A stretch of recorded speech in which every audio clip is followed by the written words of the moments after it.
ಎಲ್ಲಾ ಹಾನಿಯಿಂದ ಕೂದಲನ್ನು ರಕ್ಷಿಸುತ್ತೆ. ಬರೀ Amrit noni reach root premium hair oil.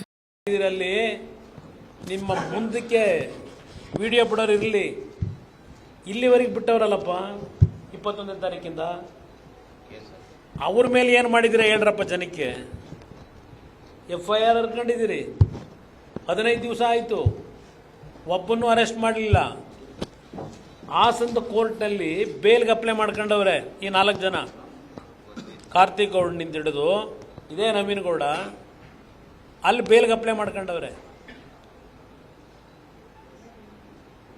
ಆ ಬೇಲ್ ಅಲ್ಲಿ ಕೊಡೋಕ್ಕೆ ಬರಲ್ಲ. SIT ಇದು ಪ್ರಕರಣ ಕೊಟ್ಟ ಮೇಲೆ ಅದನ್ನು ನಿಮ್ಮ ಸರ್ಕಾರದ PP ಏನೋ ಯಾರು ಅವನ್ನೆಲ್ಲ ಹೇಳಿ ಅಲ್ಲಿ ಈ ಕೇಸ್ನ ಟ್ರಾನ್ಸ್ಫರ್ ಮಾಡಬೇಕು. ನಿಮ್ಮ SP ಏನು ಮಾಡ್ತಾವನೆ ಅಲ್ಲಗಾರ ಹೆಣ್ಣು ಮಗಳಂತಿರೋದಲ್ಲಿ ಏನು ಮಾಡ್ತಾ ಇದ್ದೀರಿ? ಟ್ರಾನ್ಸ್ಫರ್ ಇನ್ನೂ ಯಾಕೆ ಮಾಡಲಿಲ್ಲ ಕೇಸ್ನ SIT ಅವರಿಗೆ? ಇಲ್ಲಿ ಶರವೇಗದಲ್ಲಿ ಮಾಡ್ತಾ ಇದ್ದೀರಲ್ಲಪ್ಪ, ಇಲ್ಲಿ ಯಾಕೆ ಟೇಕ್ ಓವರ್ ಮಾಡಿಲ್ಲ ಇನ್ನೂ ಅಲ್ಲಿಂದ FIR ಆಗಿರೋದನ್ನ? ಇದನ್ನು ಫೇರ್ ತನಿಖೆ ಅಂತೀರಾ? ನಿಜಕ್ಕೂ ಸತ್ಯ ಬರಬೇಕಾ ನಿಮಗೆ ಹೊರಗಡೆ?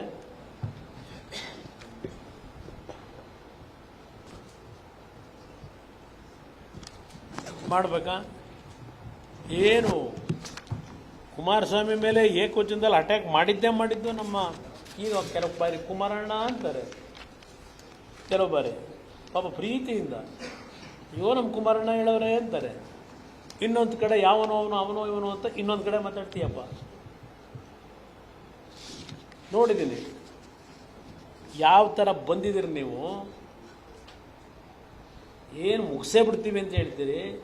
ಆ ಕ್ಯಾಸೆಟ್ಗಳಲ್ಲಿ ಕೆಲವು ಇದಾವಲ್ಲ, ಈಗ ಪಾಪ ಹೇಳ್ತಿರೋದಂತದ್ದು. ನೆನ್ನೆ ಒಂದು ರಿಟರ್ನ್ ಸ್ಟಿಚ್ ಕೊಟ್ರಿ ಹೇಳಿಕೆ, ಒಂದು 10 ನಿಮಿಷ ಆದಮೇಲೆ ಅರ್ಧ ಗಂಟೆ ಆದಮೇಲೆ ಮತ್ತೆ ಅದೇಂದು ವಿಡಿಯೋ ಹೇಳಿಕೆ ಕೊಟ್ರಿ. ಆಮೇಲೆ 12 ಗಂಟೆಗೆ 1 ಗಂಟೆಗೂ ಮನೆ ಮುಂದೆ ಬರೋ ಅಲ್ಲೊಂದು ಹೇಳಿಕೆ ಕೊಟ್ರಿ. ನಿಮ್ಮ ಮುಖ ನೋಡಿದ್ರೆ ಗೊತ್ತಾಯ್ತದೆ.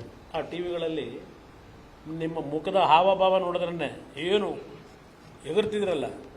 ನೆನ್ನೆ ಯಾಕೋ ಸ್ವಲ್ಪ ಬಾಲ ಸುಟ್ಟ ಬೆಕ್ಕು, ಬಾಲ ಸುಟ್ಟ ಬೆಕ್ಕಿನ ಕಥೆ ಆಗೈತಿ. ಈಗ ಕೊಡಿತಾ ಈಗ ನಿಮ್ಮ SITಯಿಂದ ತನಿಖೆ ಮಾಡ್ತೀರಾ, ನಿಮ್ಮ ಶಿವಕುಮಾರ್ ಇನ್ವೆಸ್ಟಿಗೇಷನ್ ಟೀಮಿಂದ ಆಗುತ್ತಾ ಮಾಡಕ್ಕೆ ನಿಮ್ಮ ಕೈಲಿ? ಯಾರನ್ನ ಮುಳುಗಿಸ್ಬೇಕು ಅಂತ ಹೊರಟಿದ್ದೀರಿ? ಪಾಪ ಅವನು ಯಾರೋ ಬೇಡ್ತಾನಲ್ಲ, ದೇವೇಗೌಡರ ಕುಟುಂಬನ JDS ಪಕ್ಷವನ್ನು ಸರ್ವನಾಶ ಮಾಡೋಕ್ಕೆ ಎಲ್ಲ ಸಿದ್ಧತೆ ಮಾಡ್ಕೊಂಡ್ಬಿಟ್ಟಿದ್ದೀವಿ. ಎಲ್ಲ ಹೋಗಿದೆ, ಹೆದರಬೇಡ, ಹೇಳಿಕೆ ಕೊಡು. ನೀನಲ್ಲೋಗಿ ನನಗೇನಾದ್ರು ಜೀವಕ್ಕೆ ಅಪಾಯ ಆದರೆ ಕುಮಾರಸ್ವಾಮಿ ಕಾರಣ ಅಂತೇಳಿ ಹೇಳಿಕೆ ಕೊಡು, ಬರ್ಸು ಅಂತಾನೆ. ಕುಮಾರಸ್ವಾಮಿ ಕಾರಣ ಅಂತೇಳಿ. ನನ್ನ ಜೀವನದಲ್ಲಿ ನಾನು ಮಾತ್ರವಲ್ಲ, ನನ್ನ ಕೂದಲು ಕೂಡ ಆಗಿರ್ಬೇಕು ಸ್ಟ್ರಾಂಗ್ ಅಂಡ್ ಸ್ಟೈಲಿಶ್. ಬರೀ Amrit noni reach root premium hair oil ನೊಂದಿಗೆ. Reach root premium hair oil. ಏನು ಪರವಾಗಿಲ್ಲ. ಇಲ್ಲದು ನಿಮ್ಮ ಸೆಕ್ಷನ್ಗಳು ಬೇಲಬಲ್ ಸೆಕ್ಷನ್ ಅಂತ ಹೇಳಿದ್ರೆ ಬಿಡಪ್ಪ ಅವೆಲ್ಲ ಏನು ತೊಂದರೆ ಇಲ್ಲ, ನಾನು ಅದಕ್ಕೆ ಎಲ್ಲ ರೆಡಿ ಮಾಡಿ ಈಗಾಗಲೇ ಏನೇನು ಕೊಡಿಸ್ಬೇಕು ಕೊಡಿಸಿದ್ದೀನಿ. ಯಾರು ಹೇಳಿರೋದು? ಇದೇ ನಿಮ್ಮ DK ಶಿವಕುಮಾರ್ ಎಲ್ಲ ರೆಡಿ ಮಾಡಿಬಿಟ್ಟಿದ್ದೀನಿ.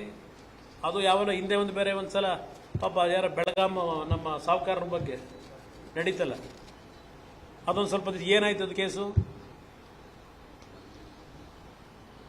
ಬೆಳಗಾವಿ ಸಾಹುಕಾರರ ಮೇಲೆ ಇವರೇ ತಾನೇ ಮಾಡಿದ್ದೆಲ್ಲ, ಕರ್ಕೊಂಬಂದು ಯಾರನ್ನ ಕೂರಿಸಿ ಎಲ್ಲ ಇದು ಮಾಡ್ಕೊಂಡು. ಅದು ಇದೆ ಪಾಪ, ಒಂದು ಆಡಿಯೋ ಇದೆ. 30-40 ಕೋಟಿ ಖರ್ಚು ಮಾಡಿದ್ದೀನಿ ಆ ಕೇಸಲ್ಲಿ. ಆ ಆಡಿಯೋನೂ ಇದೆ, ಬೆಳಗಾವಿ ಸಾಹುಕಾರನ ಟ್ರ್ಯಾಪ್ ಮಾಡಿರೋದು.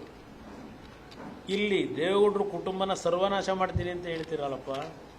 ಈ ಜನತಾದಳ ಅಷ್ಟು ಸುಲಭವಾಗಿ ಸರ್ವನಾಶ ಮಾಡೋಕ್ಕಾಗಲ್ಲ. ಭಗವಂತ ಇದ್ದಾನೆ ಕಾಪಾಡೋಕ್ಕೆ. ಇಲ್ಲಿ ನಮ್ಮ ಡಿಮ್ಯಾಂಡು ಈಗ ನಮಗೆ ಬೇಕಾಗಿರೋದು,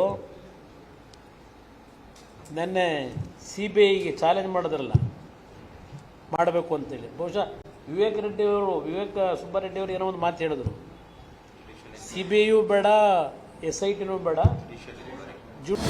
ಅನುಕ್ಷಣದ ಸುದ್ದಿಗಳಿಗಾಗಿ ವಿಸ್ತಾರ ನ್ಯೂಸ್ ಯೂಟ್ಯೂಬ್ ಚಾನೆಲ್ ಸಬ್ಸ್ಕ್ರೈಬ್ ಮಾಡಿ. ಹೊಸ ಸುದ್ದಿಗಳ ನೋಟಿಫಿಕೇಶನ್ಗಾಗಿ ಬೆಲ್ ಐಕಾನ್ ಕ್ಲಿಕ್ ಮಾಡಿ. ಲೇಟೆಸ್ಟ್ ಅಪ್ಡೇಟ್ಸ್ಗಾಗಿ www.vistaranews.com ವೆಬ್ಸೈಟ್ಗೆ ವಿಸಿಟ್ ಮಾಡಿ. ಅಂಗೈಯಲ್ಲೇ ಜಗತ್ತಿನ ಸುದ್ದಿ ತಿಳಿಯಲು ವಿಸ್ತಾರ ನ್ಯೂಸ್ ಕನ್ನಡ ಆಪ್ ಡೌನ್ಲೋಡ್ ಮಾಡಿ.